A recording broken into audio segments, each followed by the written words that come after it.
시사 자키 정관용입니다.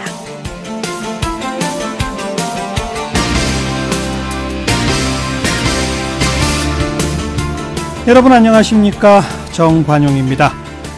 국민투표법 개정에 실패하면서 6월 개헌 결국 무산됐죠. 문재인 대통령은 오늘 국민께 다짐했던 약속을 지킬 수 없게 돼서 매우 유감스럽고 안타깝다는 말씀을 드린다, 이렇게 입장을 밝혔는데요. 이 6월 개헌 무산에 대한 여당의 입장, 국회 헌정투기 소속 더불어민주당 박주민 의원의 이야기 잠시 후에 들어보겠고요. 미국계 헤지펀드 엘리엇, 지난번에 삼성을 공격했었는데 이번엔 현대차 그룹의 체제 전환을 요구하고 나섰습니다. 현대차 그룹은 이 요구를 받아들이지 않기로 했다고 하는데 이건 어떤 의미일까요? 이 엘리엇 저격수라고 불렸던 싱가포르 국립대학의 신장석 교수의 설명 들어보겠고요. 7시 5분 시작되는 2부, 외신을 통해서 우리 모습 돌아보는 밖에서 본 한국, 지금 이 남북 정상회담 준비하고 있는 남북한을 밖에서는 어떻게 바라보고 있는지 정리해드리겠고요. 온 가족이 지방선거 후보로 나선 한 가족, 화제입니다. 오늘 스튜디오에 직접 초대했어요. 아버지는 정세영 청주시장 후보, 어머니는 홍청숙 청주시의원 후보, 또 따님은 정민희 강남구 의원 비례대표 후보인데요. 함께 만나보시죠. 잠깐 광고 듣고 출발합니다.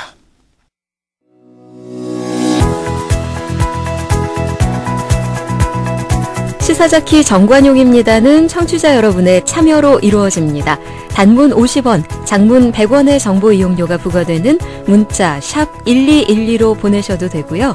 CBS 어플리케이션 레인보우로는 무료로 의견 남기실 수 있습니다.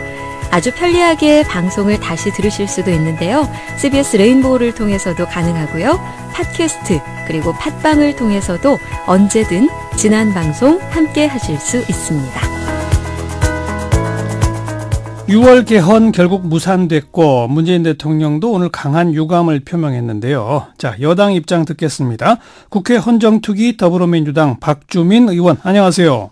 네, 안녕하십니까. 그러니까 헌재에서 위헌 판결받은 국민투표법 개정 시한을 넘겼기 때문에 그럴 리도 없습니다만 만에 하나 국회에서 여야 합의로 개헌안을 통과시켜도 6.13 지방선거 때 국민투표를 못하는 거죠? 지금 국회가 합의하고 여러 가지 노력을 한다면은 난 조금 더 시간을 벌 수는 있다고 합니다, 실무적으로. 그러나 사실은 지금 상황에서는 6월 동시 투표가 좀 무산된 것 아니냐 이렇게 보고 있습니다. 예. 그러니까 동시에 노력하면 조금 시간이 있다고 해봤자 며칠 상반인 거죠? 그게 실무적인 거니까. 실무적으로 9배 투표자 신고 기간을 20일에서 좀 단축한다든지 이런 방법이 있긴 있다는데요. 방금 말씀드렸던 것처럼 그렇게 긴 시간은 확보할 수 없다고 합니다. 네. 그래서 아무튼 청와대에서도 국민께 안타깝고 유감스럽다는 입장까지 내놨는데 여당은 지금 어떻게 받아들이십니까, 이 사태를? 사실 똑같습니다. 어떻게 보면은 모든 정치 세력들이 지난 대선 때 국민분들에게 약속을 했던 거 아닙니까? 이번 지방선거 때 개헌을 하겠다고. 근데 그 약속이 지켜지지 못하게 된 데에 대해서 굉장히 죄송스럽게 생각을 하고, 또 혹시나 이런 어떤 약속을 어기는 것이 국민분들 눈에는 정치하는 사람들은 다 똑같다. 결과적으로 선거 전에는 이것저것 약속을 하는데 또 선거 지나고 나면 약속 안 지킨다 이렇게 비춰질까 봐 걱정도 되고 그렇습니다. 예. 무엇보다도 물론 국민투표법 개정 이것도 중요한 문제긴 하지만 그 배경에는 권력구조 문제에서 지금 대통령과 여당은 대통령 연임제로 대통령 중심제를 그대로 가자는 거고, 물론 대통령의 권한을 좀 빼지만, 그러나 자유한국당은 아주 명확하게 이원 집정부제적 형식으로 가자는 거고, 거기에 그 충돌 때문에 결국 안 된 거 아닙니까?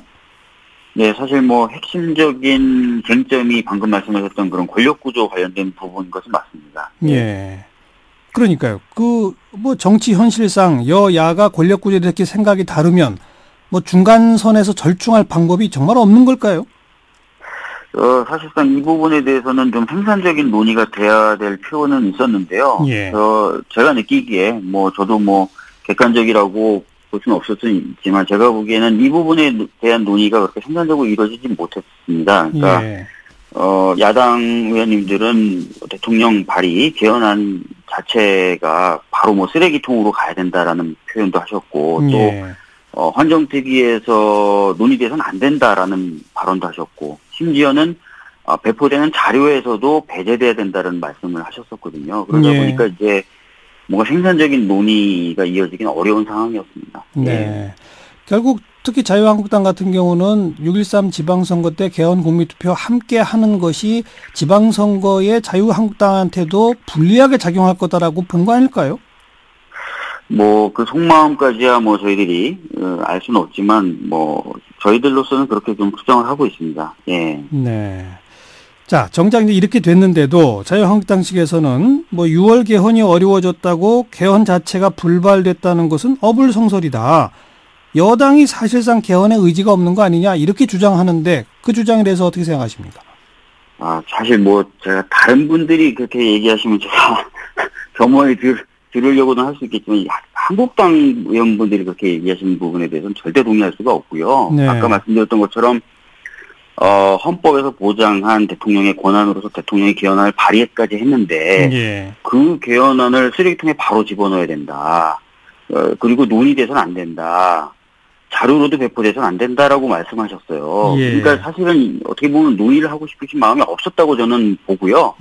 그동안 헌정특위나 또는 개헌특위 차원에서 1년 반 넘게 계속 논의해왔던 것 자체도 사실은 무로 돌리고 다시 논의해야 된다라는 그런 입장이셨습니다. 그래서 개헌에 대한 의지가 없었다라고 만약에 한다면 당연히 한국당 의원분들에게 그 몫은 돌아가야 된다고 저는 봅니다. 예. 네. 그런데 자유한국당뿐이 아닙니다. 심지어 민주평화당도 6월 개헌이 무산된 것은 청와대의 개헌 시효 또 민주당의 침묵 때문이다 이렇게 비판했는데요. 그건 어떻게 보세요? 그러니까 사실은 이제 청와대에서 개헌안을 3일에 걸쳐서 나눠서 브리핑하거나 한 것들이 다 쇼다 이렇게 말씀하시는데 저는 전혀 그 이유를 이해할 수가 없고요. 그다음에 야당에서는 청와대의 안만 있었지 여당의 안은 없었다라고 얘기하는데 그것도 사실 명백한 사실 오인이십니다. 저희들은 올 초에 분명히 4일 연속 의총을 열어서 개헌 관련된 논의를 했고 개헌안에 대한 입장을 정리한 바가 있습니다. 그리고 그것에 대해서 언론을 상대로 브리핑을 한 바가 있고요. 그 내용이 정부와 청와대로 전달이 돼서 이번 개헌안을 만드는 데 상당한 영향을 미쳤다. 저희들은 그렇게 보고 있습니다. 그렇기 때문에 저희들이 침묵을 했다라고 말씀하시는 것은 이런 사실관계를 완전히 무시하는 것이다. 아니면 일부러 드러내지 않으시려고 하는 것이다. 그렇게 보고 있습니다. 네. 자, 물론 우리 국민들의 여론조사나 이런 걸 해보면 다수가 대통령 중심제를 바라고 있고 의원 내각제나 의원 집정부제는 반대하는 여론이 대단히 높은 것은 사실입니다만 그러나 현재 국회의 의석 분포와 구조를 볼 때는 야당들이 요구하는 국회의 권한을 대폭 강화하는 그런 어떤 중간 절충안 정도라도 여당이 좀 만들었어야 되는 거 아니냐 이런 주장에 대해서는 뭐라고 반론하시겠어요? 개헌은 정치 권력을 위한 게 아닙니다. 반드시 국민을 위해야 되는 것입니다. 그런데 국민분들의 절대 다수가 대통령 중심제를 강하게 원하고 계십니다. 그런데 8% 내지 10% 정도의 국민분들에게 지지를 받는 의원 집정부제를 들고 와서 개헌을 하자라고 얘기를 한다면 그것을 저희가 받을 수는 없습니다. 어떻게 국민분들 대부분이 반대하는 안으로 저희가 야당의 어떤 표를 얻기 위해서 개헌을 한단 말입니다. 그것은 저는 본말이 전도된 개헌이다. 그렇게 생각합니다. 자, 오늘 청와대는 이제 앞으로는 개헌 논의의 주도권은 이제 국회로 넘어갔다. 이제 이렇게 선언을 했고요. 앞으로 그럼 개헌 문제에 대해서 더불어민주당은 어떻게 임하실 생각이십니까? 지금 저희들은 이제 25일, 26일 연속해서 의총이 잡혀 있습니다. 그 의총에서 개헌 관련된 입장이라든지 방향에 대해서 논의해서 결정을 할 것입니다. 그 논의에 따라서 저희들 입장이 좀 정리될 것으로 보여집니다. 네. 그 의총 결과를 일단 기다려 봐야 되겠군요. 네네네. 어쨌든 근데 개헌 추진의 동력은 크게 실추된 게 현실이겠죠? 아무래도 현재 같은 상황에서는 개헌 논의를 더 힘있게 가져간다는 것은 조금 어렵지 않나라고 개인적으로 좀 보고 있습니다. 네. 여기까지 말씀드릴게요. 고맙습니다. 예, 감사합니다. 더불어민주당 박주민 의원이었습니다.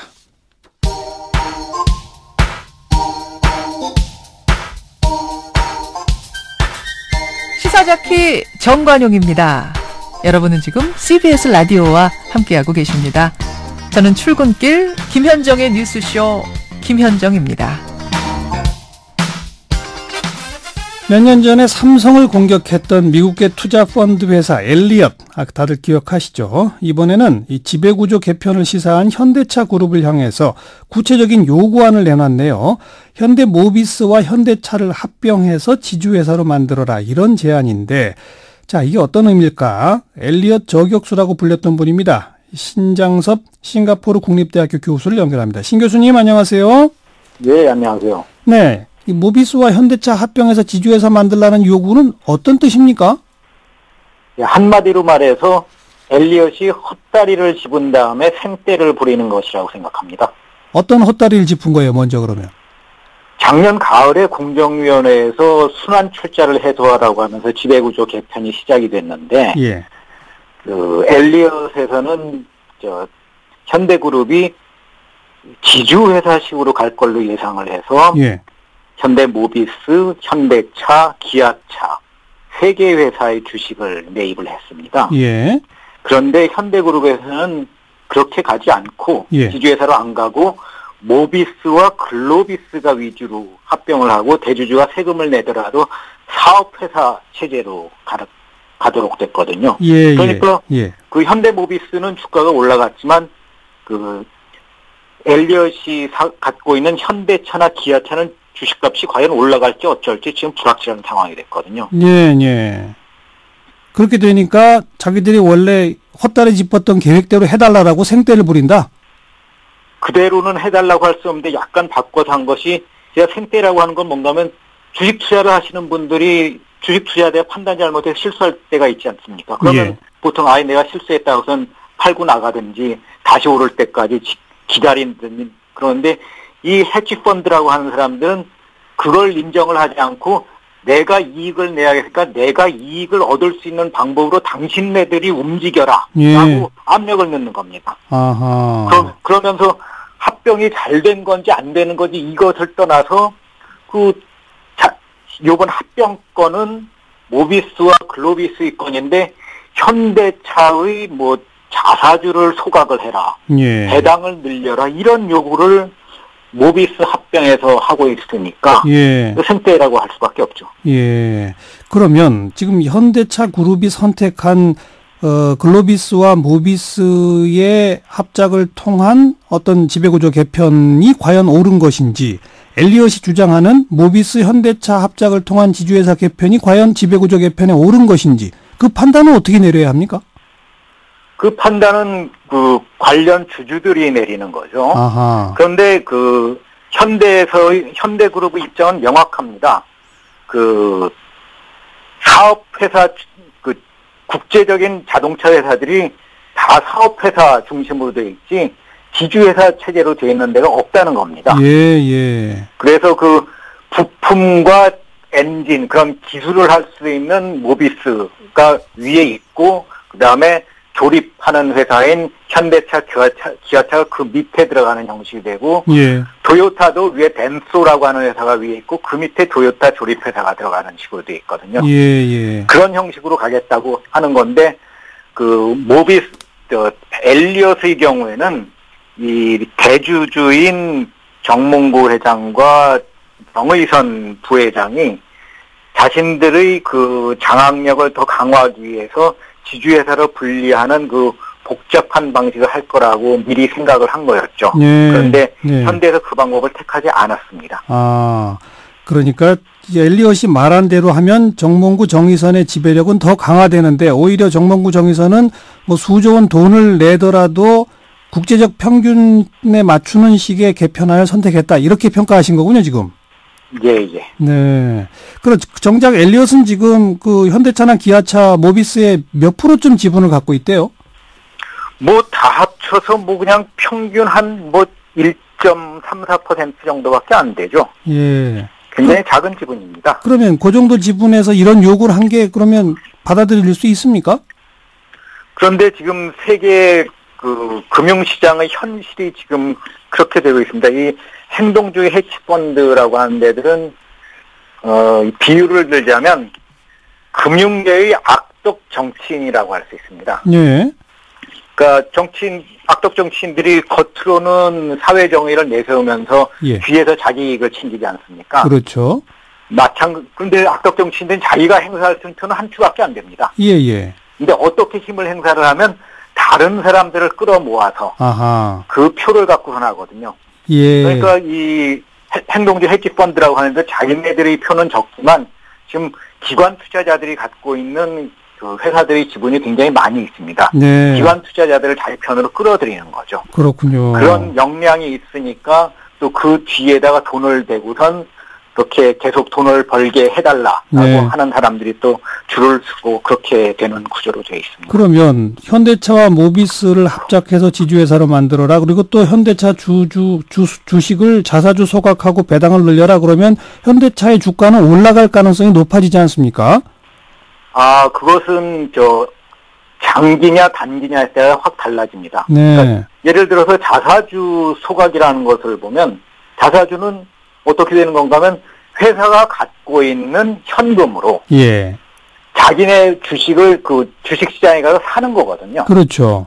그런 다음에 그것을 소각을 하는 거니까 맞습니다. 회사의 가치 입장에서는 주가가 안 올라간다면 그것을 현찰로 회사에 갖고 있건 주식으로 갖고 있건 아무 차이가 없는 겁니다. 네. 가치 상승에는 차이가 없는데 예. 왜 이 헤지펀드나 이런 사람들이 단기 이익을 얻기 위해서 자사주 매각을 하라고 하냐면 그 주식시장에서 주가를 계산할 때 그 EPS라고 주가 수익률을 예. 하는데 그 자사주 매입을 하게 되면 한 회사가 그 수익은 똑같이 나더라도 예. 주식의 숫자가 줄어듭니다. 예, 알겠습니다. 그러니까 그래서 주식 숫자 대비 이익률이 올라가는 것처럼 보이니까 단기적으로 올라가죠. 예. 그러니까 그렇게 해서 요 주장에 동조하는 현대차 주주들을 자기들의 세력화시키려고 하는 그 행동이다 이 말씀이신데. 그렇죠. 그래서 결과적으로 그렇게 세력화가 이루어져서 이번에 이들의 요구가 관철될 가능성이 있다고 보세요, 없다고 보세요? 저는 그 현대 모비스 합병의 경우에는 관철될 가능성이 오히려 작다고 봅니다. 네. 왜냐하면 이 건은 현대 모비스와 현대 글로비스 간의 문제거든요. 예. 그러니까 현대 모비스와 글로비스의 주주들의 입장에서는 현재 있는 상황에 대해서 반대할 이유가 별로 없습니다. 예. 그런데 엘리엇 같은 경우는 그뿐만 아니라 현대차와 기아차 주식을 오히려 더 많이 갖고 있거든요. 아하. 그러니까 그것까지 올라갈 수 있는 대책을 같이 내놔라 지금 하는 거니까 네. 거기에 대해서 같이 동조할 현대 모비스 주주들이 얼마나 많이 있을까? 거기에 좀 회의적입니다. 실현 가능성이 별로 없다고 보신다? 예. 알겠습니다. 헛다리 짚은 뒤에 생떼 부리는 거다. 요 표현이 적절해 보이는군요. 오늘 고맙습니다. 예. 싱가포르 국립대학교 신장섭 교수였습니다. 윤태곤의 뉴스 사이다. 윤태곤 실장 어서 오십시오. 네, 안녕하세요. 이른바 드루킹 사건으로 여야가 첨예하게 대립합니다만 이 포털 개혁, 네이버 개혁 여기에 대해서는 목소리가 좀 일치하네요. 그렇죠. 지금 거기에 대해서는 공감대가 있어요. 그리고 오늘 조간신문 일면 기사들을 보면 남북 정상회담에 대한 게 많았어요. 근데 조선일보와 한겨레는 다른 기사를 실었습니다. 탑 기사를요. 조선과 한겨레가? 네. 조선일보 제목은 3야 포털의 뉴스 댓글 장사 막겠다. 한겨레 제목은 네이버 댓글 장사 공론장을 비틀다. 같은 내용이에요. 말하자면. 일맥상통하네요. 예. 그 본문도 거의 비슷했습니다. 지금 이 드루킹 사태를 보면요. 크게 세 가지 덩어리로 나눠볼 수 있어요. 예. 그 김경수 후보와의 관련성을 포함한 드루킹의 댓글 조작 그 자체. 그렇죠. 두 번째는 경찰의 초기 대응이 미비했는데 뭐가 있는 거 아니냐 이런 의심. 그렇죠. 세 번째는 댓글을 필두로 한 이 온라인 여론 쏠림 조작에 대한 구조적 문제 제기. 그중에 이 세 번째 것에서는 조선과 한겨레가 일치했다. 뿐만 아니라 진보 보수 여야 할 거 없이 공감대가 있다는 거예요. 네. 첫 번째, 두 번째는 여야의 첨예한 대립각이 형성돼 있는데 그렇죠. 세 번째 부분은 야당의 목소리가 더 큽니다만은 여당 의원들도 댓글에 휘둘리는 문화라든지 댓글을 조직화된 소수가 좌지우지하는 풍토에 대해 가지고 내심 문제 의식이 많았거든요. 이게 댓글 문제뿐 아니라 각 언론사들이 사실 네이버나 다음 같은 대형 포털에 거의 그냥 종속돼 있는 종속돼서 거죠. 움직이고 있는 네. 이 구조에 대한 문제 제기는 오래전부터 나왔었잖아요. 그렇죠. 그러니까 이게 드루킹이라는 사태로 인해 가지고 뻥 하고 터져 나온 형국이에요. 네. 언론도 뭐 글쎄요, 이런 것도 있을 거예요. 기존 언론사들이 이제 포털 때문에 손해본다, 이런 생각해서 그런지 모르겠지만은 지금 진보, 보수, 방송, 신문, 뭐 인터넷, 메이저, 마이너 할 거 없이 다 한 목소리입니다. 가장 큰 핵심 문제가 뭐예요, 그러니까? 지금 당장 불거져 나오는 거, 이게 댓글 문제입니다. 예. 네이버 이용자 가운데서 0.9% 정도가 댓글을 단다고 해요. 예. 하루에 댓글 10개 이상 다는 사람들은 한 1000명 정도가 된다고 합니다. 전 국민 가운데 1000명. 그렇죠. 정말 한 줌이네요. 그렇죠. 그러니까 10개 이상 다는 사람을 제쳐놓더라도 뭐 0.9% 적극적인 의사 표출을 하는 분들은 이런 정도로 생각하는구나. 예. 그거 그치는 게 아니라 막 여론을 대표하는 것처럼 보이잖아요. 예, 왜 드루킹이 아니더라도 예. 거기다가 이 0.9%가 좌지우지하는데 드루킹 같은 사람이 매크로로 들어가가지고 더 휩쓸 수 있는 구조적인 이런 장이 열려 있다는 거죠. 예. 그러니까 매크로뿐만 아니라 뭐 어떤 기사에 이제 우르르 찬성이 붙고 저쪽에서 찬성이 많다. 우리가 가서 반대 누르자. 우르르 반대가 붙고 뭐 엎치락 뒤치락. 이게 매우 비정상적인데 네.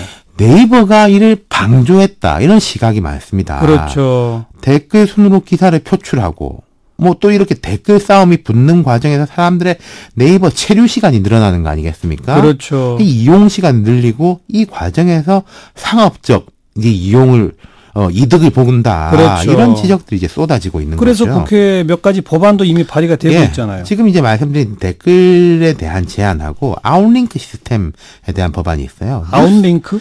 뉴스를 클릭하면은 지금 우리 네이버 안에서 뱅글뱅글 돌게 돼 있잖아요. 네. 해당 언론사 홈페이지로 넘어가야 된다는 거죠. 그게 아웃링크죠. 그렇죠. 이제 인링크는 네이버 안에서 빙글빙글 돌게 되는 것이고. 예. 그리고 이제 댓글에 어떤 식으로든 제한을 두자. 네. 주요 국가에서는 사실 이 두 가지 다는 다 하고 있어요. 다 아웃링크고 댓글에 대해 가지고 뭐 뉴욕 타임즈 같은 경우에 편집장이 이건 문제 있는 댓글이라 생각하면 그냥 아예 자동으로 삭제를 한다든가 댓글을 자기가 5분 이후에 수정할 수 없게 한다든가 이런 쪽으로 가자는 거죠. 네. 정도의 차이는 있지만은 이번에는 가능성이 꽤 높네요. 이런 법안 처리가 될 가능성이. 아예 댓글을 싹 없애자 이런 과한 주장도 있는데 그렇게까지야 되겠습니까마는 어떤 식으로든지는 되긴 될 것 같아요. 그리고 네. 항상 이런 거 있을 때마다 네이버 뭐 계속 네이버에 대해서 비판적으로 말씀드려 죄송합니다만은 어떤 식으로 빠져나갔냐 하면은 항상 위원회, 포럼 이런 거에 꾸려요. 각계에서 이렇게 의견을 수렴하겠다라고 해서 거기다 이제 공을 던져놓고 우리는 뭐 거기서 결정되는 걸로 하겠다라고 해서 거기서 이제 시간을 쭉쭉 끄는 거죠. 이번에는 힘들 것 같습니다. 어쨌든 이 각 언론사가 고심고심해서 생산해낸 기사들이라 하더라도 그저 언론사도 아닌 포털이 자기들의 기준에 의해서 기사 배열하고 그게 좌지우지되는 이 구조 좀 문제가 있어요. 책임은 안 져요. 이거 고쳐야죠. 예. 수고하셨어요. 감사합니다. 윤태권 실장이었어요. 1부 마칩니다. 7시 5분 2부에 다시 올게요.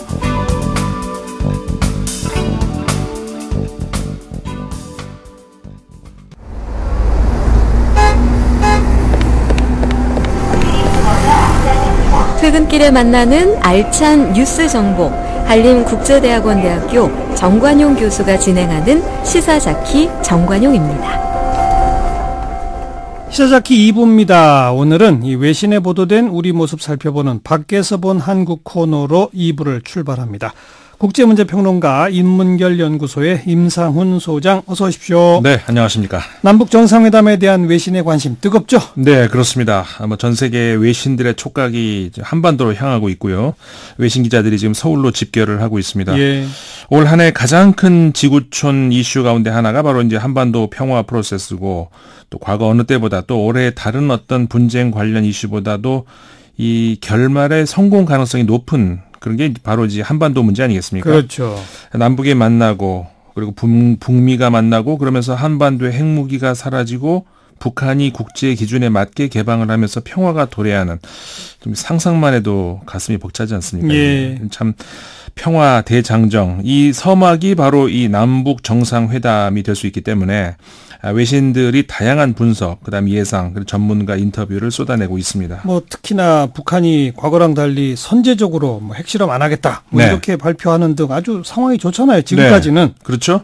특히 그 말씀하셨습니다만 지난주 금요일이었었죠. 북한 노동당 중앙위 전원회의에서 발표된 핵과 ICBM 시험 중단 선언. 그 이후에 여기에 대한 분석과 전망을 다룬 기사들이 많이 나왔는데요. 예. 외신들은 대체적으로 북한의 핵무기 시험 중단 선언을 긍정적으로 해석을 하면서 다만 이게 핵 폐기와는 다르다는 점, 그리고 이것이 어느 정도의 진정성을 가지고 있는 것인지 이런 문제에 대해서 아주 다양한 그 예상, 그다음에 분석들을 내놓기도 했습니다. 좀 소개해 주세요. 중국의 환구15 리차오 중국 랴오닝성 사회과학원 한반도 연구센터 연구원과의 인터뷰를 통해서 북측의 핵 미사일 시험 발사 중단 선언은 국제사회로부터 격려를 받아야 할 일이다, 이렇게 말을 하면서 예. 다만 새로운 핵실험 중단을 선포를 했을 뿐 완전한 핵 폐기를 언급한 건 아니기 때문에 한반도 비핵화의 실현에 이목이 쏠리고 있다, 이렇게 전했고요. 예. 그러면서 북핵 문제의 근본적인 원인은 북미 간의 갈등이다. 그래서 이제 미국의 대북 압박으로 인해서 북한이 핵 보유의 길을 선택을 했기 때문에 북한의 핵 미사일 시험 중단 선언에 대해서 미국 역시 한미 군사훈련 감소 이런 것들을 이제 긍정적으로 답변을 하고 대응을 해야 된다, 이렇게 주장을 했습니다. 중국이니까 미국에 대해서 요구하는 그런 네. 입장을 담은 보도네요. 그렇죠. 환구15. 또 미국 언론들은 어떻게 분석합니까? 일단 미국의 트럼프 대통령이 북한의 핵실험 중단 선언 바로 직후에 1시간 만에 트위터를 하지 않았습니까? 환영한다, 이런 입장을 밝혔는데 네. 이거에 비해서 이제 참모진 사이에서는 좀 더 신중한 반응들이 계속 나오고 있습니다. 미국 언론들 역시 환영하는 목소리, 그다음에 경계하는 목소리가 함께 나왔습니다. 뉴욕타임스는 22일 보도에서 김정은 국무위원장이 트럼프 대통령과의 획기적인 회담을 준비하고 있는 상황에서 핵실험 그리고 미군 주둔 문제에 대해서 화해 제스처를 취하면서 외교적인 우위를 선취했다면서, 하지만 동시에 김정은의 대담한 행보가 미국, 일본, 중국 관계자들을 불안하게 하기도 하고 예. 대미 협상에서 상징적으로는 강력하지만 실질적으로는 크지 않은 그런 유형의 양보를 할 가능성도 있다, 이렇게 전했습니다. 네. 그리고 워싱턴 포스트도 트럼프 대통령의 낙관적인 전망과 달리 참모진에서는 김정은 위원장에 덧칠 수도 있다, 이런 좀 방어적인 반응도 있다고 전했습니다. 미국 주류 언론들은 아무래도 이 트럼프 대통령에 대해서 걱정을 많이 하잖아요. 많이 하죠. 그러니까 트럼프 대통령이 또 너무 이렇게 긍정적으로만 보고 낙관적으로만 보니까 그걸 또 경계하는군요. 네, 예. 그렇죠. 그러니까 지난주에도 역시 언론들과 트럼프 대통령 간의 설전이 또 있었습니다. 예. NBC 방송의 한 진행자가 북한은 조금만 양보하면서 많은 것을 양보하는 것처럼 보이게 한다, 이렇게 말을 하면서 미국은 근데 그동안에 과연 뭘 얻었냐, 이렇게 방송에서 물었는데 예. 이거를 아마 방송을 본 모양입니다. 트럼프 대통령이 22일 트윗을 통해서 북한은 이미 세계를 위해서 훌륭한 결정이라고 할 수 있는 비핵화 그리고 실험장 폐기 또 실험 중단에 합의를 했다, 이렇게 얘기하면서 반면에 미국은 아무것도 양보하지 않았다, 예. 이렇게 정면 반박한 일이 있었죠. 예. 근데 제가 볼 때는 이 논쟁이 아주 상징적인데 트럼프 대통령은 자신의 임기 내에 이게 동북아 평화 정착에 대해서 열의를 굉장히 많이 쏟으려고 하는 것 같습니다. 그 지난주 미국의 악시오스라고 하는 그 인터넷 매체에서 분석을 해놓은 게 있는데 원래 중동 지역의 평화 정착에 관심을 가졌던 트럼프 대통령이었다고 합니다. 예. 근데 이 지역의 상황이 아주 열악해지면서 반대로 이쪽 그 한반도의 평화가 좀 가시권에 들어오는 것 같다, 이렇게 판단이 되면서 네. 한반도 평화 정착의 그 프로세스에 역대 선임 대통령들이 미국 대통령들이 하지 못한, 그러니까 자신만의 업적으로 삼으려 한다, 이런 분석이 거기서 나왔었거든요. 예. 실제 그 트럼프 대통령은 언론이라든가 참모들보다 항상 보면 한 걸음씩 더 좀 나가는 듯한 그런 발언들을 해왔는데 뭐 우리 입장에서는 일단 최고 책임자가 그렇게 하니까 고무적이라고 할 수는 있는데 예. 반면 미국 언론들은 트럼프 대통령과 일단은 사이가 좋지가 않죠. 그리고 즉흥적인 발언, 그다음에 행동들 이런 것 때문에 좀 불신을 많이 가지고 있고 좀 그래야 하는 것 같습니다. 그래서 트럼프 대통령과 언론들 사이에서는 한반도 문제에 있어서 좀 시각 차이가 약간은 나오는 건 그런 이유로 보입니다. 예. 일본 쪽 언론 보도 좀 소개할 게 없습니까? 일본 언론에서 좀 재미있는 게 나왔습니다. 폼페이오 국무장관 내정자가 북한을 다녀온 이후에 실제로 북한에서 긍정적인 변화가 있다는 정황이 좀 나오고 있는데 예. 이게 바로 그 일본의 아사히 신문이 어제 보도를 한 겁니다. 네. 한 소식통을 인용을 한 건데 미국은 김정은 위원장이 진정으로 비핵화를 할 의사가 있다고 판단을 지금 하고 있는 것 같습니다. 물론 공식적으로는 확실한 변화가 있을 때까지 압박을 늦추지 않겠다 이 말을 계속 반복하지 않습니까? 네. 그런데 물밑에서는 북미 간의 협상이 아주 긍정적으로 진행되고 있는 것 같은 그런 정황인데 네. 이 보도에 따르면은 김정은 위원장이 폼페이오 CIA 국장에게 완전한 핵포기 의사를 표명을 했다고 합니다. 그러면서 주한미군 철수는 요구를 하지 않았고요. 예. 북한에 억류돼 있는 미국인 3명을 석방하겠다는 방침도 정했다고 합니다. 예. 다만 이제 북한은 그 6월 초에 이제 예정돼 있지 않습니까? 북미 정상회담 이 합의 내용에다가 구체적인 비핵화 조치 그다음에 기한 이런 거는 넣지 않았으면 좋겠다. 그 말고 이제 북미 간의 국교 정상화 그다음에 제재 완화 이런 그 내용들을 보상으로 그 합의 내용에 넣어줄 것을 요구를 했다는 거거든요. 그런데 구체적인 비핵화 조치나 기한을 넣지 않고 국교 정상화랑 제재 완화만 들어간다는 거는 또 있을 수 없는 일 아닙니까? 그렇죠. 그러니까 이게 북한 측에서 이제 했던 요구인데 예. 미국 입장에서는 어쨌든 간에 이걸 받아줄지는 모르겠습니다만은 예. 상당히 북한이 전향적으로 나오고 있다. 이거는 분명히 확인을 해준 것 같습니다. 예. 근데 또 그 같은 신문에서 미국의 CIA가 지금 이 시간에도 북한에 계속 남아있다고 하네요. 그래서 회담 조정 작업을 계속 북한 측하고 조정을 하고 있다. 예. 이렇게 하는 건데 이제 이런 그 CIA의 그 북한 측하고의 접촉은 이 신문에 따르면은 오바마 정권에서도 계속 있었다고 합니다. 아하. 이제 그런 것들이 쌓여서 이번 북미 정상회담의 기초가 됐다. 뭐 이런 내용을 아사히 신문이 전했습니다. 아무튼 아사히 신문이 인용한 그 소식통에 의하면 네. 미국도 김정은의 완전한 핵 포기에 대해서 믿음을 갖고 있다. 그렇죠. 그건 상당히 긍정적인 보도네요. 그렇습니다. 또 관련 소식들 뭐가 있나요? 네, 그 북한의 핵시험 중단 발표에 대해서 국내에서도 이거는 북한 내부를 향한 메시지다. 이런 전문가 분석들이 좀 나오지 않았습니까? 그렇죠. 외신에서도 같은 분석이 나왔습니다. 23일 일본의 마인치 신문이 보도한 내용인데요. 이 신문은 그 인터뷰를 했는데 오코노기 마사오 게이오 대학 명예교수입니다. 이분하고 인터뷰를 했는데 북한의 이번 발표는 국내를 향해서 공표한 것으로 큰 의미가 있다. 이런 해석이 나온 겁니다. 국내라면 북한 국내. 그렇죠. 북한 국내죠. 예. 물론 핵무기 포기를 언급하지 않은 점 이런 것들로 해서 이제 그 비핵화를 향한 움직임에는 회의적인 시각도 있지만 핵 개발과 경제 노선을 동시에 하겠다는 병진 노선 여기서 이제는 경제 건설에 총력을 집중하겠다. 이렇게 새로운 노선으로 전환을 하는 움직임. 예. 이것의 하나로 봐야 된다는 거죠. 예. 그래서 이제 이 오코노기 교수는 한 국가가 그 국가의 방침으로 정해서 국민들에게 공표한 것을 다시 뒤집는 것은 쉬운 일이 아니다. 그렇죠. 이렇게 말을 하면서 바로 그 이유 때문에 이번에 발표한 것은 불가역적인 국가 비전 제시라고 평가해야 된다. 되돌리기 어렵다. 그렇죠. 말하자면은 국제사회를 향해서 공표했던 그 이상으로 어떻게 보면 내부 주민들을 향한 메시지가 역설적이게도 국제사회에서 한 약속보다 더 확실한 약속이 될 수 있다는 거죠. 네. 내부 주민들을 향해 이제는 경제건설에 총력을 다한다. 네. 그래서 핵실험 안 한다라고 해놓고 뒤집어서 핵실험하긴 더더욱 어렵다. 그렇죠. 예, 그럴 수 있겠네요. 네. 자, 그리고 다른 유사 소식입니다. 이제 앞서서 미국의 타임지가 영향력 있는 세계 인물 100명 여기에 이제 문재인 대통령을 포함을 시켰죠. 그랬죠.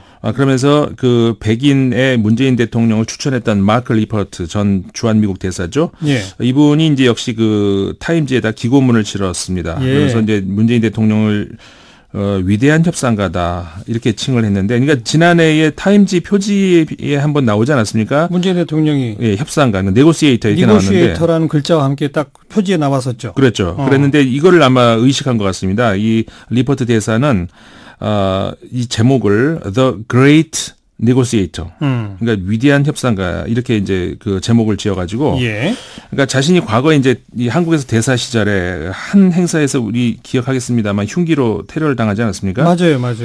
근데 그때 이제 문재인 대통령이 문안을 와서 이런 얘기를 했다고 합니다. 그 비온 후 땅이 굳는다 이렇게 이제 한국 속담을 설명을 해줬다면서.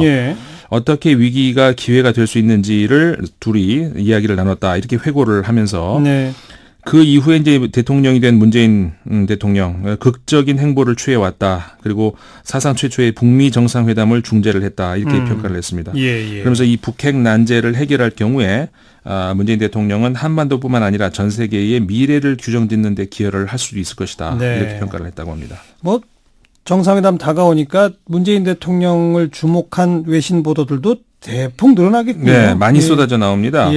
그 남북관계 관련 소식도 물론 그렇습니다만은 최근 문재인 대통령 관련 보도가 급속하게 늘고 있는데 그 포브스와 함께 미국에서 가장 오래된 경제 전문지죠, 그 포춘이라는 신문. 최근 올해 그 전 세계의 위대한 지도자 50명을 선정을 했는데 문재인 대통령이 4위에 들어갔죠. 4위. 네. 그 참고로 이제 1위는 미국의 최근 그 이탄 총기 사고에 대해서 집단으로 저항하고 있는 학생들 있지 않습니까? 그 학생들이 1위를 뽑혔고 2위는 빌 게이츠와 그 부인이죠, 멜린다 게이츠. 3위에는 미투 운동이 들어갔고요. 그다음에 4위에 이제 문재인 대통령이 선정된 겁니다. 그럼 정치인 중에서 1등이네요. 그렇죠. 맞습니다. 정치인 중에서 1등.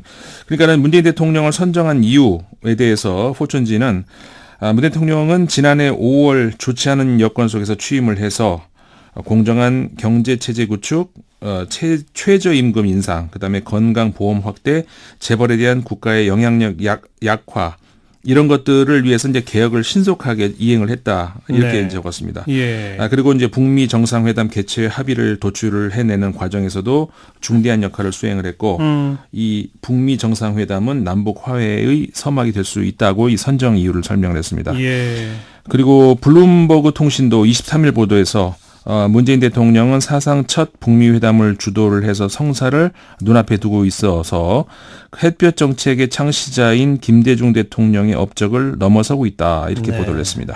미국의 포춘과 블룸버그 통신 소개해 주셨고 미국 외의 언론에서도 문 대통령에 대한 평가나 지지도가 높은가요?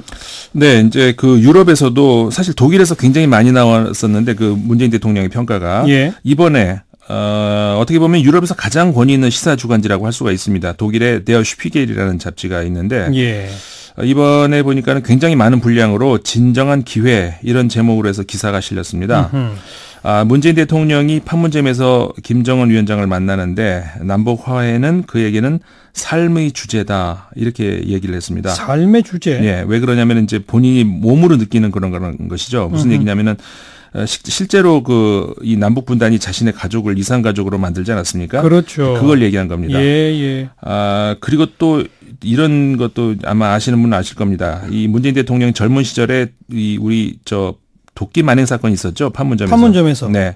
그 당시에 특전사로 복무했던 바로 그 판문점. 바로 그 운명의 장소에서 이제 대통령이 돼서 북한을 맞이한다. 이렇게 이제 이 신문이 전한 거죠. 시사지가 전한 거죠. 문재인 대통령 개인사에 대해서 연구를 많이 했네요. 그렇죠. 그러면서 이제 함께 만나는 두 정상이 정반대의 사람이다. 이렇게 소개를 하고 있는데 김정은과 달리 문재인 대통령은 인권 변호사 출신의 신념을 가진 민주주의자라고 표현을 하면서 권위적인 지배자가 득세하는 요즘 세계의 분위기를 역행하는 사람처럼 보인다. 이렇게 묘사를 했습니다. 그러면서 문재인 대통령은 한국 국민들이 좋아하는 대통령이지만 포퓰리스트는 아니다. 이렇게 얘기를 하면서 이 국가 수반에 그러니까는 문재인 대통령 얘기하는 것이죠. 특별한 점이 있다면은 그건 눈에 띄지 않는 평범함이다. 이렇게 전했습니다. 그래서 이제 그 슈피겔지가 북미 대화에 비해서 남북 대회담이 지금 가려지는 경향인데 왜냐하면 우리로서는 남북 회담이 크지만 해외에서는 북미 대화가 더 크게 보이거든요. 세계적 관점에서는 북미 대화가 훨씬 중요하죠. 그렇죠. 그래서 이제 어떻게 얘기하냐면은 그런 가려지는 경향이 있지만 결국 남북 회담이 결정적으로 중요했던 것으로 앞으로는 여겨질 수 있다. 이렇게 얘기를 하면서 그 이유는 문재인 대통령이 북한의 독재자에게 비핵화를 위한 구체적인 방안을 가지고 미국을 상대하도록 확신을 심어줬기 때문이다. 이렇게 설명을 했습니다. 그러면서 이 시사주간지는 이처럼 어려운 과제를 수행하기에 문 대통령보다 더 적합한 인물은 거의 없다고 평가를 했습니다. 굉장히 찬사를 보냈죠. 이제 3일 후 남북 정상회담 끝난 후에 외신들에서 어떤 평가가 나올지 참 기대가 되는군요. 혹시 남북 정상회담 관련되지 않은 또 다른 외신 주목할 게 있나요? 네, 그 재밌는 소식이 하나 있어서 전해드리겠는데요. 국내 소프트웨어 업체죠. 한컴 오피스. 이게 러시아 시장을 장악하기 시작했다. 이런 보도가 러시아 언론에서 나왔습니다. 아, 그래요? 네. 러시아의 경제 일간지인데요. 코메르산트 신문이 지난 19일 보도를 한 건데요. 2017년 러시아 소프트웨어 시장에서 10%의 점유율을 보였다고 합니다. 네. 그래서 이제 마이크로소프트가 이제 96%에서 86%로 뚝 떨어졌다고 하는데, 예. 이제 그 나머지 10%가 이제 그러니까 한컴 오피스고 그렇죠. 1%가 러시아산의 그 국산 소프트웨어라고 합니다. 그러니까 이 신문은 그 한컴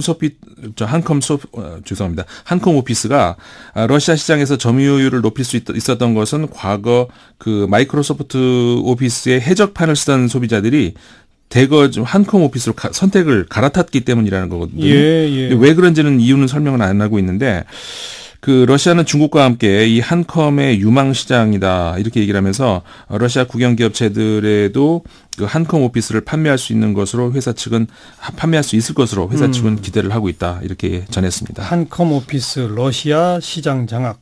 흥미로운 뉴스였네요. 네. 오늘 여기까지 합시다. 수고하셨어요. 네, 감사합니다. 밖에서 본 한국이었습니다. 인문결연구소 임상훈 소장이었어요.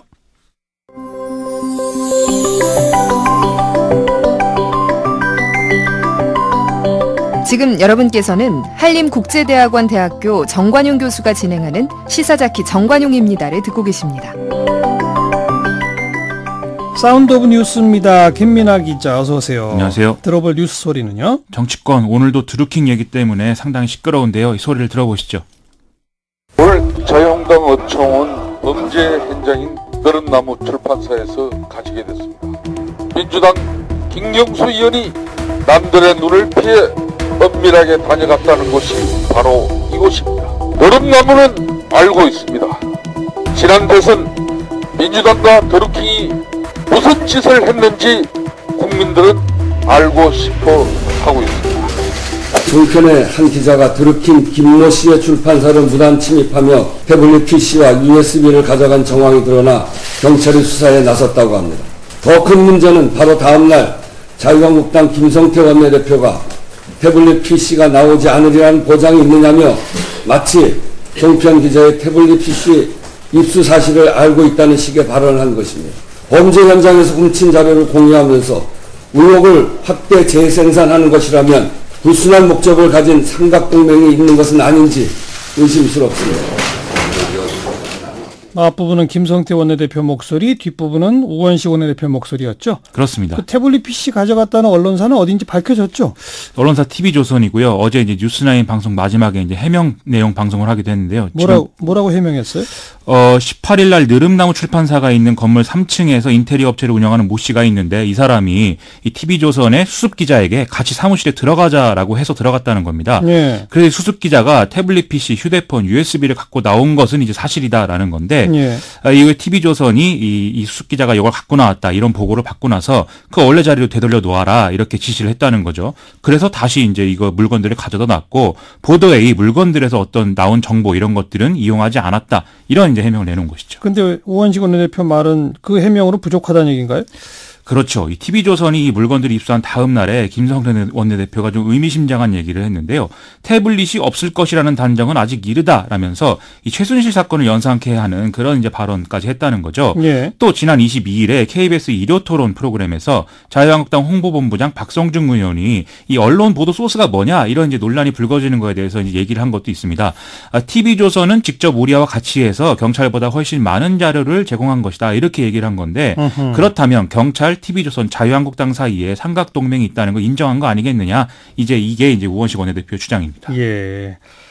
그리고 야당 쪽은 뭐 자금 문제 석연차는 걸 중앙선관위가 이미 밝혀낸 바 있다. 근데 검찰이 무혐의 처리했다. 뭐 이런 얘기들을 지금 문제 제기하고 있죠. 오늘 이제 그 얘기가 나왔는데요. 선관위가 지난해 4월에 이런 조직적 댓글 정황 이런 거를 확인해서 계좌 추적을 해보니까 이 드루킹이 운영한 경공모 명의의 4개 계좌에 8억 원이 입금된 흔적이 있고 그중에서 또 이 드루킹과 또 다른 핵심 인사인 김모 씨의 개인 계좌로 넘어간 돈이 2억 5천만 원 정도 된다는 있다는 사실이 이제 드러났다는 겁니다. 예. 선관위가 당시에 이걸 검찰에 수사 의뢰를 했지만 검찰이 11월에 무혐의 처분했는데 이 자금들이 어떤 성격이냐, 그래서 그것에 대해서는 알 수가 없는 상황이라는 거죠. 경찰이 오늘 압수수색 다 했잖아요.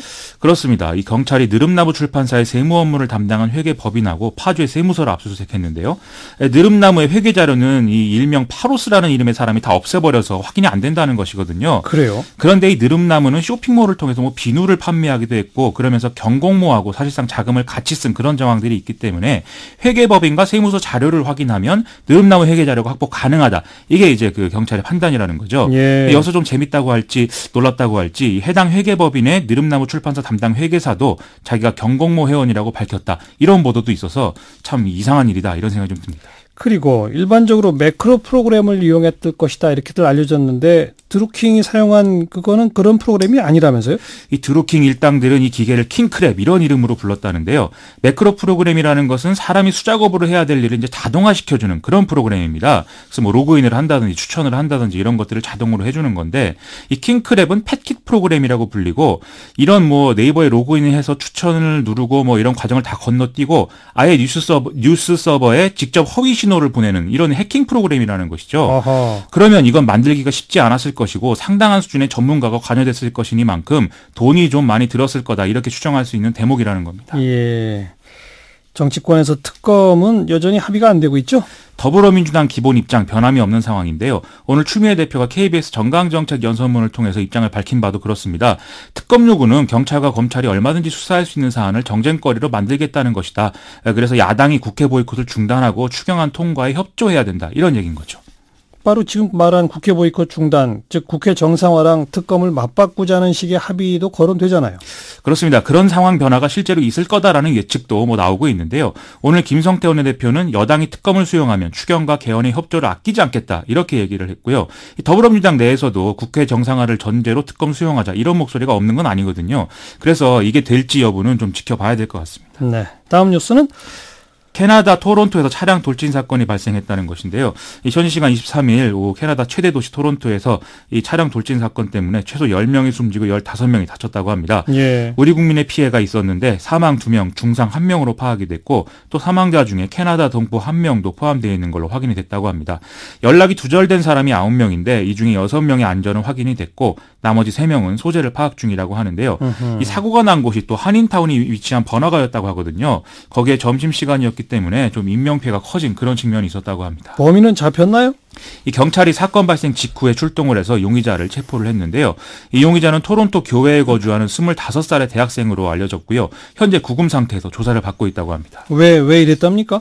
아직 이제 범행 동기는 밝혀진 바가 없는데 일단 토론토 당국은 용의자가 사전에 요주의 인물로 당국에 보고된 바는 없고 또 그렇습니다. 테러 조직과 연관됐다, 이런 정보도 없었다, 이렇게 밝히고 있습니다. 아하. 다만 사건 발생 지점이 G7 외무장관 회의가 진행되는 곳으로부터 멀지 않다고 하거든요.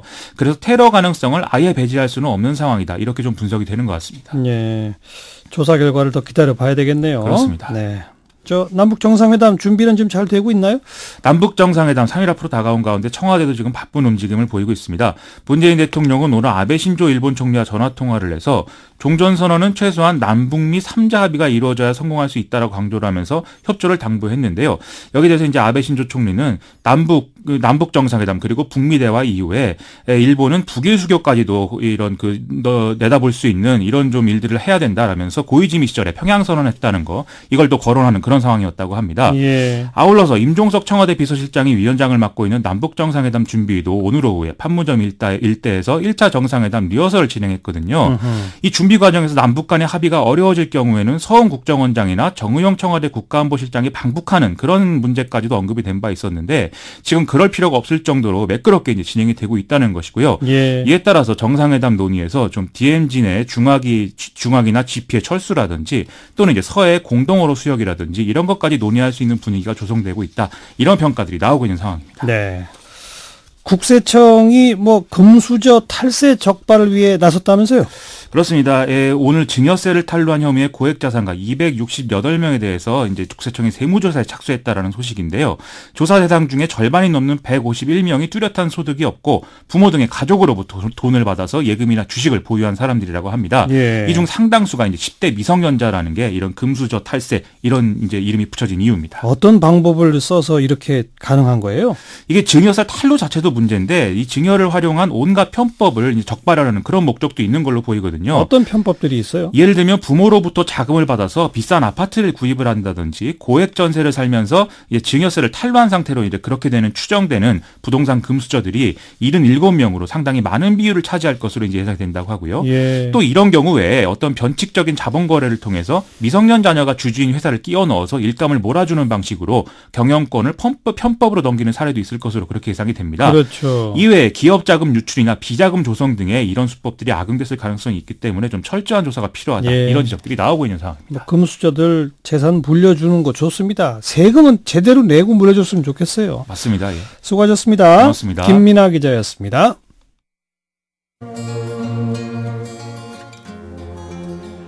정상회담 며칠 앞두고 골라본 노래입니다. 앙리코 마시아스의 노래 녹슨총인데요.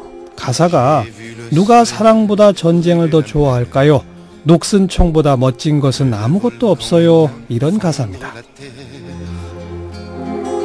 Des tombeaux géants perdus dans le désert et la goutte d'eau creusait la pierre. J'ai connu des nuits où les étoiles transformaient le ciel en cathédrale. Les ruines d'un mur épargnées par le temps où j'ai prié souvent et pourtant rien n'est plus beau qu'un fusil rouillé.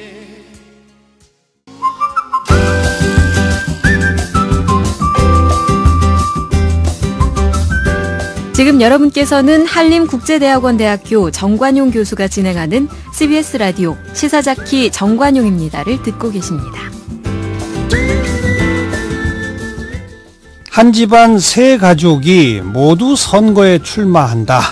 네, 이거 싫어합니다. 이번 6.13 지방선거 앞두고 화제가 된 가족이죠. 아버지는 청주시장 후보고요. 어머니는 청주시의원 후보고요. 따님은 서울 강남구 비례대표 의원 후보입니다. 그래서 오늘 이 세 분 선거운동하려고 한참 바쁘실 텐데 저희 스튜디오에 직접 좀 초대했습니다. 먼저 청주시장 후보 정세영 후보.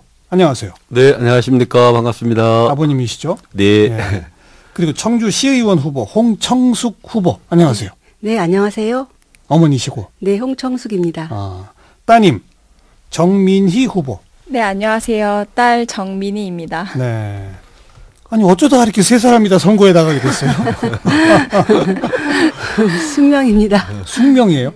네. 그러니까 아마 이게 뭐 댓글 같은데 보면 뭐 신문에도 많이 났거든요. 가족이 세 가족이 다 출마한다는 게 많이 났는데 댓글들을 보면 되게 뭐 환영한다, 축하한다, 뭐 이런 댓글들이 많아요. 또 이제 어떤 댓글은 뭐 집안이 망한 거 아니냐, 뭐 이런 댓글도 사실 있었는데 사실 이제 이게 축하하고 할 일은 아닌 것 같아요. 다만 이게 정의당이 갖고 있는 현실이라고 보고요. 이게 정의당 저희들이 열심히 후보자를 좀 찾아다녔는데 정의당이 갖고 있는 그 당원들의 분포가 비정규직 노동자나 뭐 소상공인 자영업자나 뭐 청년들이나 장애인들이 되게 많거든요. 그래서 그런 분들이 생업을 포기하고 출마를 한다는 게 사실은 되게 어렵고요. 최근에 이제 2018년도에 정의당도 충북에서 원내로 진출할 수 있는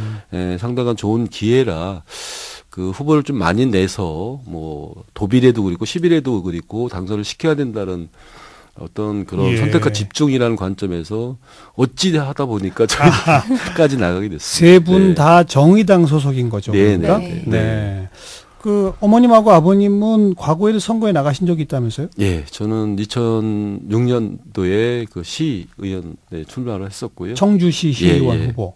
어머니는? 저는 이제 충청북도 도 비례대표. 도 비례대표 의원. 네, 출마한 적이 있습니다. 근데 그때는 두 분 다 낙선이죠. 낙선. 네. 그리고 직업이 따로 없으세요? 아닙니다. 직업은 있습니다. 저는. 예, 금융업 쪽, 보험 쪽에 좀 일을 하고 있고요. 보험업에. 네. 그러면 지금 선거 출마하시면서는 당분간 일을 접으셔야 되겠네요. 예, 접고 지금 열심히 하고 있습니다. 그래요. 어머니, 아버님은 이런 그 정의당, 과거 민주노동당부터 그러면 쭉 예. 진보 정당 운동을 계속 해오신 건가요? 예, 그렇습니다. 아니요. 사실은 저희는 이제 87년도에 민중의 당 때부터. 민중의 당. 네네. 민중당. 백규환 선생님 이제 그 대통령 출마하실 때부터 네. 백선본에서 일을 했고요. 그 이후에 민중당 또 진보정치연합, 국민승리 21 거쳐서 민주노동당. 네, 이어서 정의당에 이르렀습니다. 우리나라의 소위 그 80년대 이후 진보정당이란 진보정당은 다 따라다니셨군요, 그러니까. 네.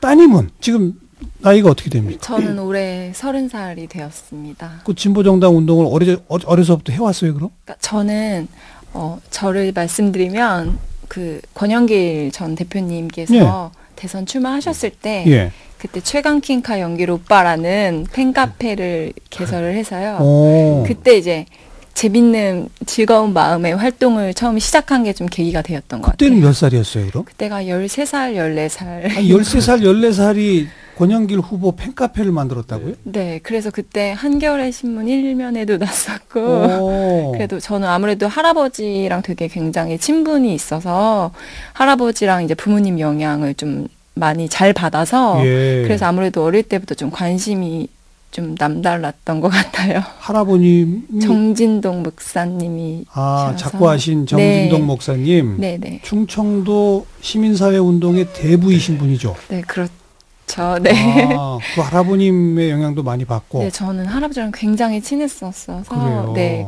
아버님, 어머니가 이런 진보정당 운동하시고 출마하고 하는 걸 어려서부터 봐왔고 주말이면 이제 시위 현장이나 집회 현장에 늘 따라다녔어요. 그래서 중학교 때부터도 뭐 이라크 파병 때 뭐 편지 낭독하는 것도 그렇고 뭐 미선이 효순이 사건 때도 그렇고 이제 같이 참여를 하다 보니까 자연스럽게 좀 관심이 생기지 않았나 싶습니다. 아주 쉽게 얘기합시다. 그냥 운동권 가족. 네, 운동권 가족입니다. 민희 이름도 이제 민희가 백성민 발할희예요. 그래서 민중의 희망이에요. 네. 저희 아버님이 지어주신 거고요. 네. 이제 막내는 우희인데 그런 이제 벗들의 친구가 되라고 우희라고 아버님이 지어주셨죠. 벗들의 희망. 네. 작고하신 할아버님부터 아버님 그리고 따님 온 3대에 걸쳐서 운동권 집안. 네. 그렇게 돼가는 그 게 애들이 또 전공도 운동권이에요. 하나는 댄스 스포츠, 하나는 수영. 그 운동도 운동이죠. 네네네. 플러스까지 운동권. 정민희 후보가 댄스 스포츠 전공하셨어요? 네, 저는 이제 대학교 체육대학교에 입학해서 댄스 스포츠 이제 선수 생활을 하다가요. 이제 지금 강사로 활동을 하고 있어요. 그렇군요. 네. 그런데 이번 선거에 나가게 된 계기는 어떻게 됩니까? 그러니까 저는 아무래도 되게 화려한 직업처럼 보이실 수 있는데 저희 이제 체육계 직업들의 다수가 좀 비정규직 노동자들이 많이 있어요. 그리고 또 야근을 하는데 야근 수당이 없고 이제 노동 근로에 대해서 정확하게 어디서 딱 정해진 틀에 있는 게 아니에요. 그렇다 보니까 이제 그거에 대해서 늘 불만만 있고 문제의식을 느꼈는데 그거를 사실 해결할 수 있는 방법은 제가 이제 정신이 되어야겠다라는 생각밖에 들지 않아서 그래서 좀 이번에 좋은 기회에 또 부모님도 나가시고 저도 나가게 된 것 같습니다. 댄스 스포츠 강사면 스포츠 클럽이나 이런 데서 주로 일을 하십니까? 네, 그런 데서도 일을 하고 이제 뭐 프리랜서로 이제 개인 레슨이나 이제 소그룹 레슨 같은 것도 하고 있어요. 그러나 거의 뭐 비정규직이면서 자영업자식으로 취급받으니까 그렇죠. 여기 뭐 노동조합 같은 것도 없을 거고. 없고 또 저도 4대 보험을 나이 30인데 한 번도 가입해 본 적이 없어요. 그렇죠. 네, 그렇다 보니까 좀 노동근로가 좀 많이 문제가 있는데 사실 이거를 해결할 수 있는 방법이 알아봐도 많지 않더라고요. 네. 그래서 그걸 이제 제가 정치인이 되어서 꼭 정치에 뛰어들어서 꼭 해결을 그런 하고자. 제도를 좀 만들어보고 싶다. 네. 근데 왜 하필 서울 강남구입니까? 거기는 거의 진보의 불모지인데. 다들 그렇게 생각하시는데 물론 강남에 부자 분들이 많이 살고 계세요. 근데 사실 1인 거주자도 되게 많이 존재하고 저같이 청년들이 되게 많이 거주하고 있거든요. 그래서 뭐 불모지라고는 하는데 저는 강남에서 오히려 저의 생각과 비슷한 이제 유권자들이 더 많을 거라고 생각해서 또 거기로 도전하게 되었습니다. 그 비례대표 몇 번이에요? 번호까지 정해졌습니까? 어떻게 됐습니까? 저 1번입니다. 아, 그럼 득표율 그 정당 투표에서 몇 프로 이상이면 당선될 수 있는 겁니까? 말은 10에서 15%라고 하는데 이제 아무래도 지금 더민주가 어느 정도를 갖고 가냐에 따라서 제가 당선이 될지 안 될지 모르지만 저는 많이 쪼개져서 제가 꼭 당선이 될 수 있도록 그래서 꼭 강남구에서 진보정당 불모지인데 제가 꼭 당선이 되고 싶습니다. 네. 홍청숙 서울시의원 후보는 지금 경쟁 구도가 몇 명입니까?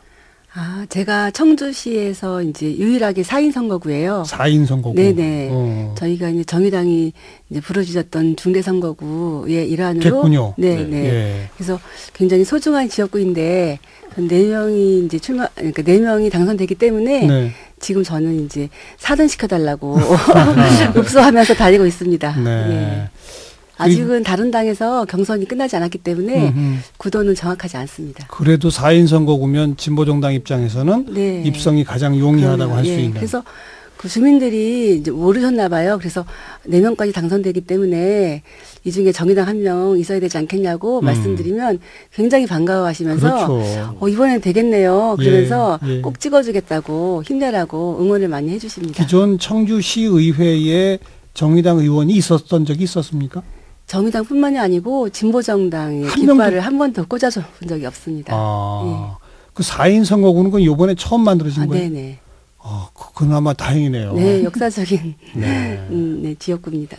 정세영 후보는 지금 청주시장에 도전하는데 지금 만만치 않죠? 예, 그렇죠. 뭐 어쨌든 거대당이 있어서 만만치 않은데 분위기는 뭐 예전에 이제 뭐 심상정 의원 대선 이후에 정의당의 가치가 상당히 올라가고 청주에서도 상당히 지지도가 올라가고 있어요. 그래 특히 뭐 예전의 선거는 저희들이 일일이 뭐 정당을 홍보하는 선거였었는데 이미 뭐 정의당에 대한 이름들은 뭐 다 있기 때문에 충분히 저희들은 충북에서도 가능하다, 청주에서 가능하다 뭐 이런 확신을 가지고 열심히 하고 있습니다. 그런데 세 분이 다 이렇게 하시던 직업 일단 잠깐 중단하고 수입이 없잖아요. 게다가 또 기타금도 내야 되고, 그죠? 또 선거운동 경비 쓰셔야 되고 이러다 집안 망하는 거 아닙니까? 글쎄 이제 보니까 뭐 집안이 천천히 망하려면 아이들을 그 예체능을 전공을 시키고 단박에 망하려면 정치를 하라고 했는데 저희는 아이들도 예체능이고 또 이제 가족 중에 4명 중에 3명이 나가지 않습니까? 그런데 정의당의 입장에서는 사실 이렇게 많은 지원을 해주고 있어요. 그래서 저는 이 방송을 통해서 많은 정치 지망생들이나 사회를 좀 바꿔보고 싶은 분들은 정의당을 통해서 좀 포부를 가져보라는 말씀을 드리고 싶어요. 저희 같은 경우는 여성 후보들에게는 이제 1,500만 원을 지원하게 돼 있고요. 중앙당에서 지원해줘요? 청년들에게도 1,500만 원을 지원하고 있고 남성 후보는 1,000만 원이에요. 그리고 또 일정하게 여성 후보 비율이 이제 30%가 넘으면 또 이제 거기다가 500만 원을 더 추가로 지원해 주고요. 그 외에도 이제 또 시도당에서 또 당원들이 또 십시일반으로 열심히 또 모금을 해가지고 이제 자신들을 대변해서 또 대신해서 나가기 때문에 가능하면 이제 많은 힘을 주고 있기 때문에 저는 홀가분하게 좀 나갈 수 있다고 생각을 하고요. 그래서 크게 어떤 희생이라고 생각하지 않습니다. 저도 알면서 질문 드린 거예요. 정의당은 기존 정당과 좀 다르잖아요. 전부 진성당원들이 당비를 다 꼬박꼬박 내고 당 재정 투명하게 하고 그리고 각자 자기 돈 써가면서 정치하는 게 아니라 공공의 자금으로 하는 그런 정치를 실현하고 계신 거 아니겠습니까? 우리 이번에 첫 출마하신 정민희 후보한테 정치는 뭡니까? 저는 누구나 참여할 수 있는 게 정치라고 생각합니다. 왜냐하면 사실 지금은 모두가 너무 힘든 사회에 살고 있기 때문에 사실 누군가 목소리를 내지 않으면 그게 이루어지지 않다고 생각하거든요. 근데 이제 대선 이후에 또 촛불 세대 이후로는 좀 누구나 힘을 실으면 원하는 걸 이룰 수 있다는 거를 많이 보여줬기 때문에 저는 좀 저 같은 청년들도 그렇고 여성들 또 사회적 약자들이 좀 자기가 누구나 좀 정치에 참여를 할 수 있으면 네. 좀 그게 더 힘이 실어지지 않을까라는 생각을 합니다. 참여해서 목소리 내어야 뭔가 이루어질 수 있다. 그 통로가 정치다. 네, 그렇게 생각합니다. 네. 정세영 청주시장 후보께서는 저도 마찬가지라 보여. 우리 큰딸이 정확하게 지적을 해준 것 같은데 이 땅에 이제 사회적 약자에 대한 대변을 할 수 있는 그런 정당이 사실은 지금 한국 사회에서 없다라고 보고 있고요. 그거를 대변할 수 있는 정당이 정의당이고 그런 정당이 있어야 사실은 되겠다라고 하는 게 현재로서 저희 어떤 가치고 그걸 위해서 사실은 세 가족이 다 나올 수 있는 또한 그런 토대가 된 게 아닌가 생각합니다. 네. 혹시 아버님 어머님이 따님한테 야 우리 둘 이번 선거에 나가게 됐는데 아까 소개해 주신 것처럼 정의당 많은 후보를 내야 되는데 참 후보를 찾기가 어려워서 근데 딸 너도 좀 나가볼래라고 혹시 한번 하셨어요? 아니면 따님 스스로가 이렇게 결정한 겁니까? 저는 스스로 결정한 거고요. 저한테 이제 전화 왔을 때 저는 사실 이게 정치라는 게 되게 험난하잖아요. 그래서 초기에는 이제 반대를 했었고요. 반대하셨어요? 예, 초기에는 안 했으면 좋겠다 뭐 이런 의사를 좀 표명을 했었거든요. 근데 아까 이제 정치에 대한 나름대로의 생각들, 그다음 비정규직이 사실은 한국 사회에 살아가기 어렵고 그 속에서 자기가 정치를 통해서 이걸 해결해 보겠다라고 하는 그런 이야기를 듣고 적극적으로 존중해 줬습니다. 뭐 저희들이 강요하거나 그렇지 않았고요. 스스로 반대군요, 그러니까. 저희 오히려 특히 저는 엄마가 굉장히 적극 지지를 해주셔서 저도 되게 고민이 많았거든요. 전 이제 작년에 이제 정당 활동을 좀 시작한 계기에 청년 정치학교라는 이제 그런 프로그램을 통해서 좀 입문하게 되고 더 관심을 갖게 되었는데 그때 이제 나가고 싶은데라는 생각을 마음속에 있었는데 이제 엄마랑 그런 얘기를 하다가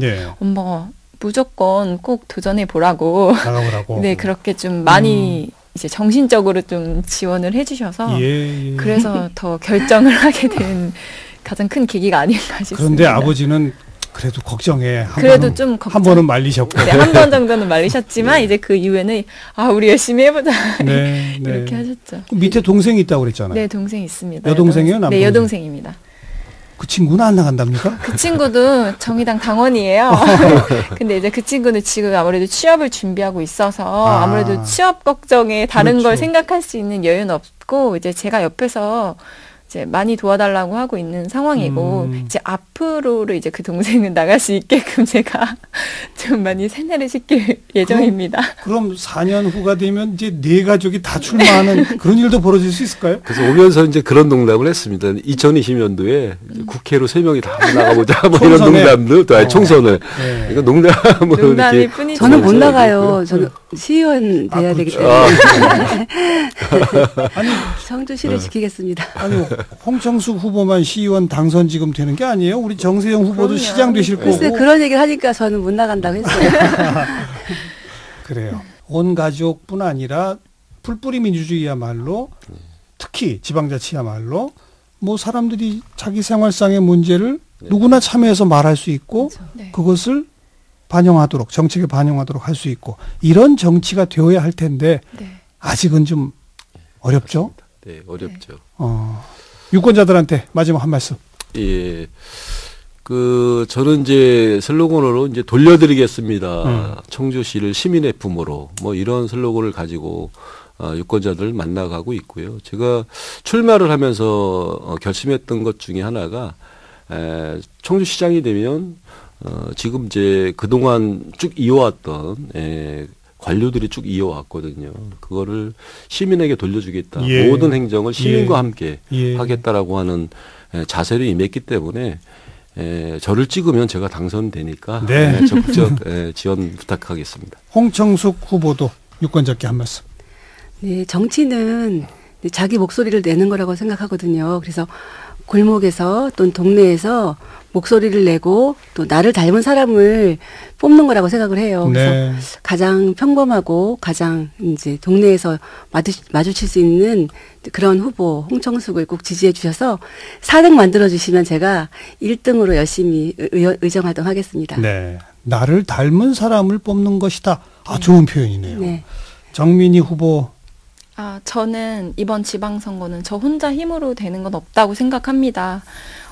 아무리 제가 열심히 하겠다고 말씀드려도 지방선거에 대한 관심이 가장 필요하다고 생각하는데요. 그렇죠. 특히 유권자분들이 좀 지방선거에 많이 관심을 가져주셔서 이제 청년인 저를 좀 많이 뽑아주신다면 제가 더 열심히 남들보다 뛸 수 있는 구의원이 될 거니까 좀 많이 투표해 달라는 말씀을 드리고 싶습니다. 네. 세 분 모두 당선되시길 바라겠습니다. 네, 감사합니다. 감사합니다. 청주시장 후보 정세영 후보, 청주시의원 후보 홍청숙 후보, 서울 강남구 비례 후보 정민희 후보 세 후보를 함께 만났습니다.